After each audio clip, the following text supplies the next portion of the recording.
Hi, I'm Ashley Carpenter, and sorry, that was on the wrong page there. I'm going to talk to you today about cayenne pepper and its medicinal uses. So, did you know that it's not just for eating, but it's also medicinal? I think that's fascinating because food is medicine, right? So these three names here are the Latin names associated with cayenne.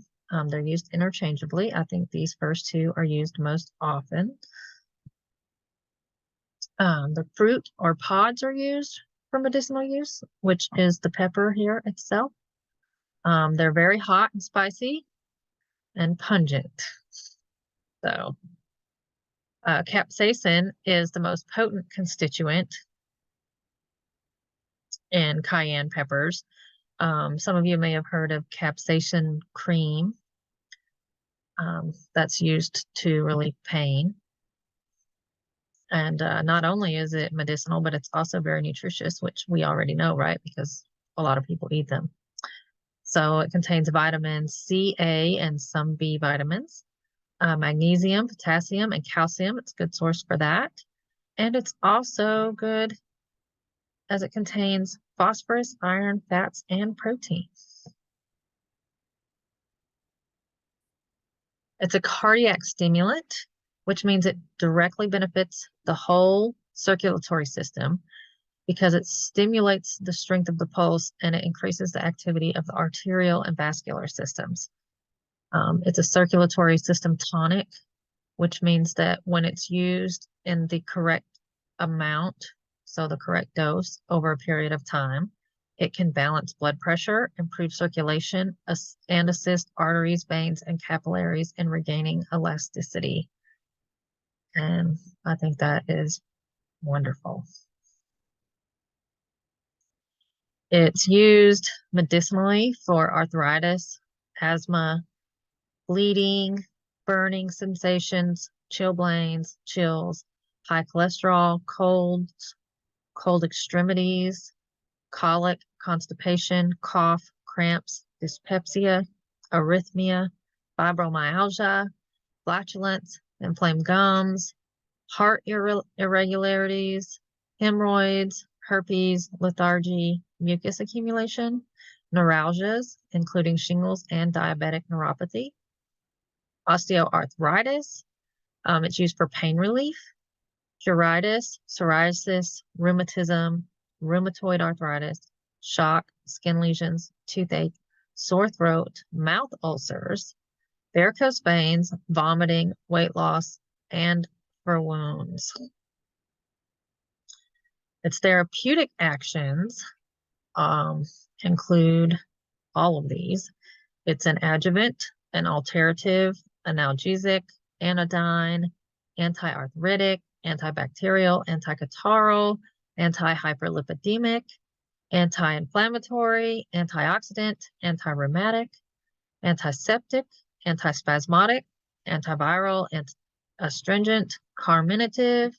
It's a condiment, of course, diaphoretic, emetic, hemostatic, hypotensor, pungent, refrigerant, rubefacient, sialagogue, a stimulant, a stomachic, septic, sudorific, tonic, and a vasodilator.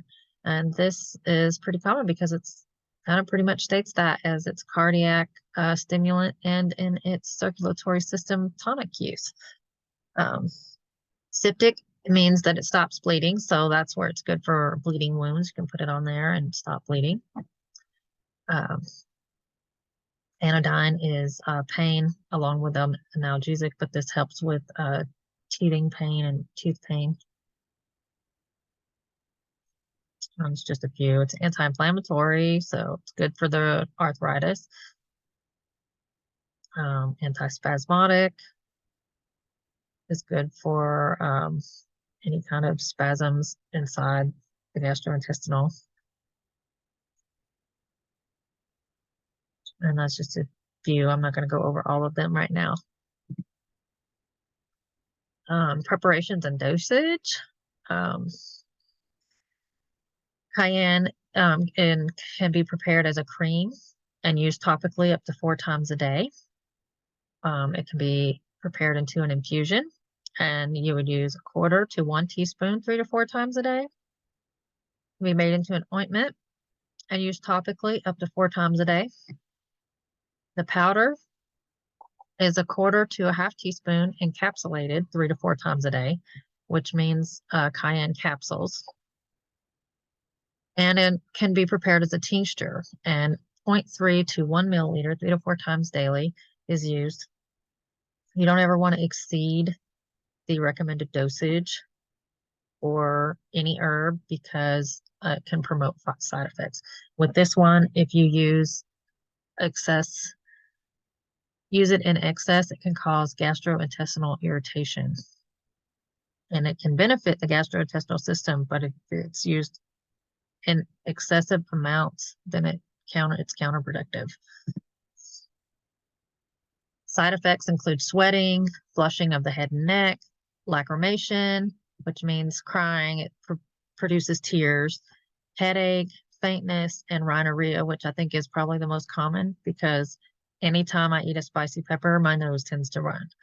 So rhinorrhea is basically, it causes mucus and snot to come out of the sinus area.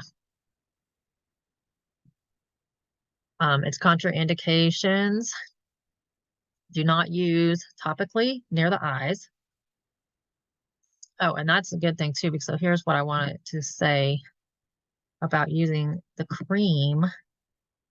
Anytime that you use cayenne in a preparation that you're going to use topically, always remember to wash your hands very thoroughly. Use vinegar to get off, to try to get all the pepper off your hands. It will help. Wash really thoroughly in vinegar, and do not touch or rub your eyes because it will irritate them. So again, do not use topically near the eyes. Excessive doses may cause gastrointestinal irritation in sensitive individuals, just like I was saying before. Excessive doses, so using it in excess, can cause nausea, griping, vomiting, diarrhea, severe irritation of the mucous membranes.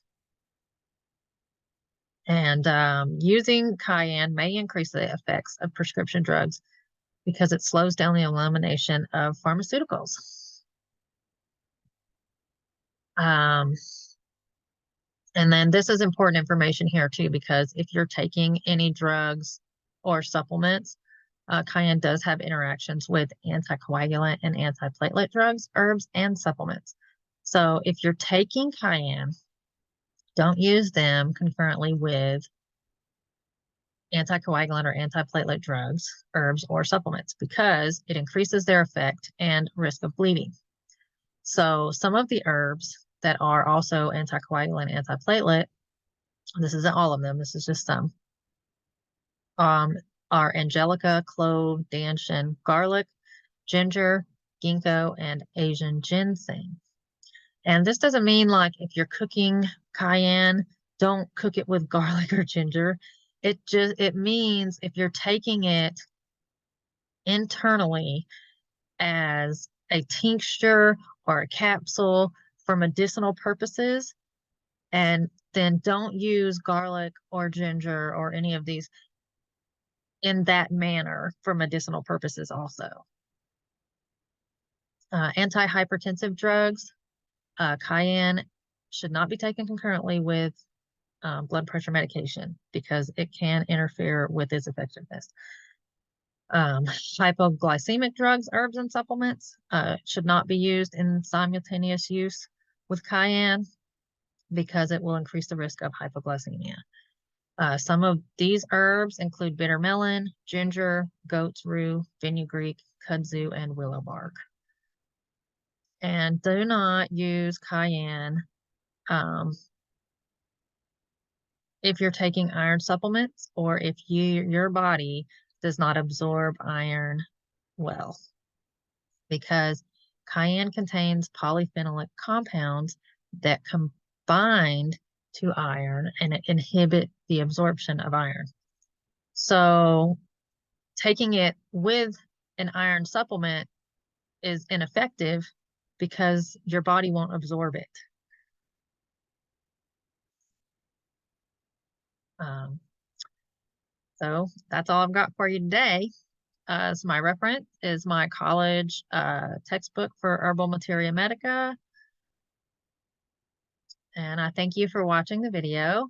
I'm Ashley Carpenter, and if you have any questions or about cayenne or any general herb, you can email me at outlandishremedies@gmail.com, and you can check out our website here at outlandishremedies.com. Thanks for watching.